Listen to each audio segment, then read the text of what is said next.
What's up, sons? It's Blind Rod with Son of a Tech once again, and today I have a review of the XFX RX 574GB that you can pick up from Best Buy for about $199 right now. All the graphics cards are coming back down in price, and checking out the $200 to $300 range is going to be my primary focus over the next few weeks, including taking a look at some of the latest titles, such as Monster Hunter World and the GTX 1063GB versus, of course, the RX 574GB, and so on and so forth. Now, all of that being said, looking at the current prices of GPUs, it's pretty incredible because the RX 580s you can pick up for about $229 and even as low as $219 with mail-in rebates, which is just intense, and I'll leave some links to them down in the description below, which might be a better choice than, of course, saving $20 on an RX 574GB that we have here. That being said, this card is great, and we're going to talk about it right now. Welcome back. So going through the features of the card, it has 2048 stream processors, a 1264 MHz true clock with a 1284 MHz overclock or boost clock. Now, that being said, it comes out of the box and maintains that clock the entire time. However, the black editions, which are a little bit above it, are at about 1328 megahertz out of the box, and this one in particular, for about $20 cheaper, will hit 1328 megahertz pretty much no problem all the time. And this is also probably, well, I had the RX 470 version and it was pretty much the same story. So I wouldn't recommend spending the extra money on the black edition. I would just pick one of these up and then overclock it a little bit. It has 4GB of GDDR5 with a 256-bit memory bus, clocked at 7,000 megahertz, and it has a dual fan with passive VRM cooling. Now, I'm going to go ahead and show you guys what those fans sound like right now.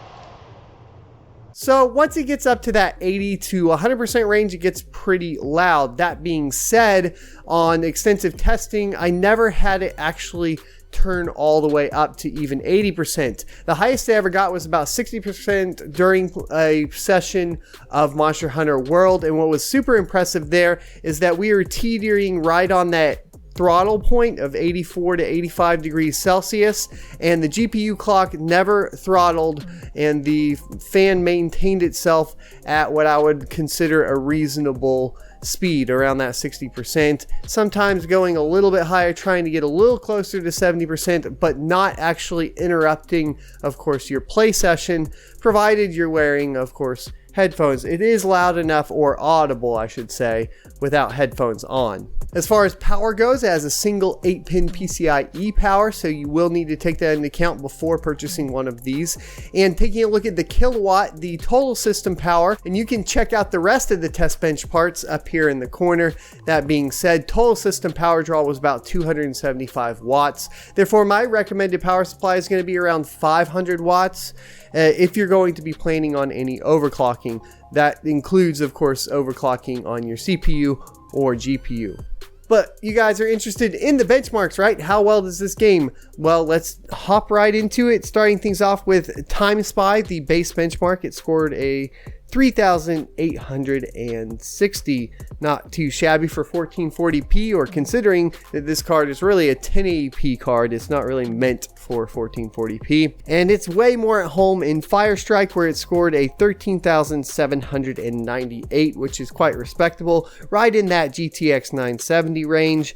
Just kind of to give you guys something to compare or contrast against. Moving on to, of course, a real world benchmark here. We have Batman Arkham Origins, because I've already been testing it extensively. It had a min FPS of 53.58 with an average of 147.29 and a max of 230 FPS. Now, that min frame rate is a 0.1%. However, that being said, the GTX 1063GB had a much better 0.1% min, but a lower average. And we'll get into comparing those two graphics cards here later this week when I finish the full benchmarks for both of them. The Final Fantasy 15 benchmark with 1080p high settings scored 3,667, while GTA 5 fully maxed out had a min FPS of 5.8 with an average of 33.7 and a max of 227.25. What I do typically is I run benchmarks live on my channel if I can, and this is one of those cases, and then I ask for any sort of game requests.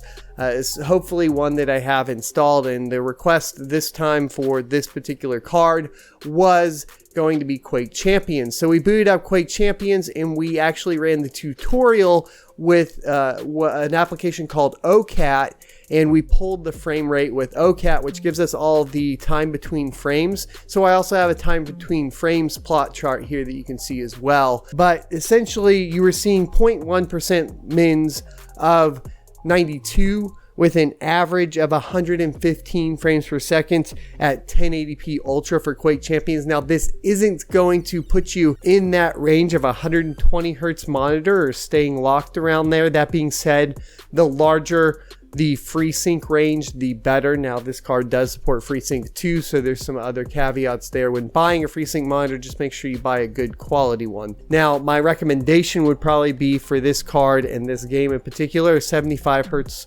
FreeSync monitor, which should run you about $130, which is right around what I would assume the budget would be for a monitor if you're picking up this GPU. But taking a look at the Quake Champions time between frames plot chart, basically what you guys want to be looking at is the left side is in milliseconds, and what you would be seeing essentially is if it's around 8 milliseconds, you're going to be around 120 frames per second. If you're around the 16 milliseconds, 16.67 in particular, you're going to be at about 60 FPS, and then the higher that number, the lower the frame rate, because essentially you're just taking 1,000 and dividing it by that number on the left side. What you want to be looking for here is basically all of the dots to be as clumped up as closely as possible, and that's going to be an indicator of smooth gameplay without any kind of micro stutter, etc.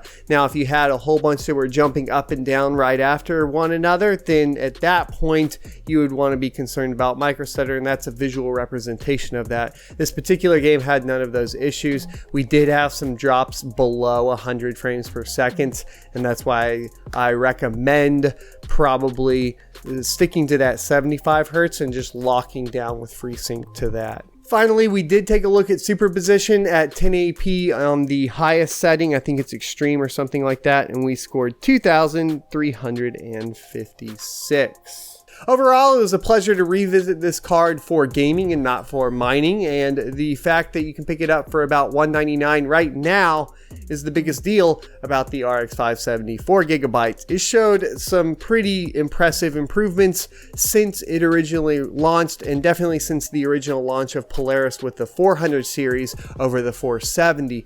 Now, they does seem to still have some issues with those 0.1% mins, and we could see that both in GTA as well as Batman Arkham Origins compared to the previous experience I've been having with the GTX 1063GB. Keeping in mind that right now the GTX line or Pascal line, the 10 series, does appear to be significantly more expensive, so comparing these two cards might not actually be justified quite at this point, because if you're looking at price to performance, you would be bumping down to a 1050 Ti with NVIDIA, and I would much rather have the RX 570 4GB than a 1050 Ti 4GB, at least in my humble opinion. Let me know if you agree or disagree in the comment section below, and we will actually be reviewing the MSI GTX 1063GB here shortly, and then putting those two cards head to head. If you're interested in that, hit the subscribe button. Make sure you come check out the live streams. That will let you guys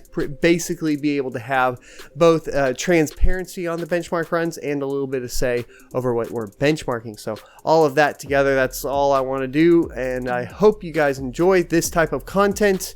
If not, you know what to do, but if you did, yeah, I'll see you next Tuesday. That was pretty funny that I copied that. Peace.